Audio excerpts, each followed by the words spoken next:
ሰላም ጤና ይስጥልኝ ዶክተር ህይወት ነኝ ከአሜሪካ።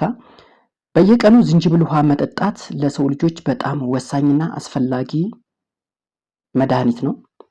ማንኛውም ሰው ቢያንስ በሳምንት 2 ጊዜ የዝንጅብል ውሃ መጠጣት አለበት።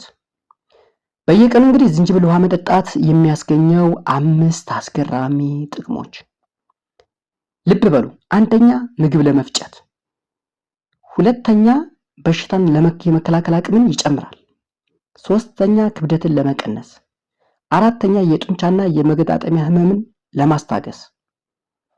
ስለዚህ ማንኛውም ሰው ቢያንስ በሳምንት 2 ጊዜ ዝንጅብል ውሃ መጠጣት አለበት። እንዴት አድርገን አዘጋጅተን እንዴት አድርገን እንጠቀም? አዘጋጃጀቱ ምንድነው ከተባለ 2 ብርጭቆ ውሃ ታፈላላችሁ። ልክ እዛ የፈላው ውስጥ ድቅቅ ያሉ ዝንጅብል ድቅቅ ታረጉና ከውሃው ጋር አንድ ላይ ታፈሉታላችሁ። ከፈላ በኋላ ትንሽ በረድ ቀዝቀዝ እንዳለ ከምግብ ከበላችሁ በኋላ ትጠቀሙታላችሁ ማለት ነው። እመኑን ፍቱን መድኃኒት ነው።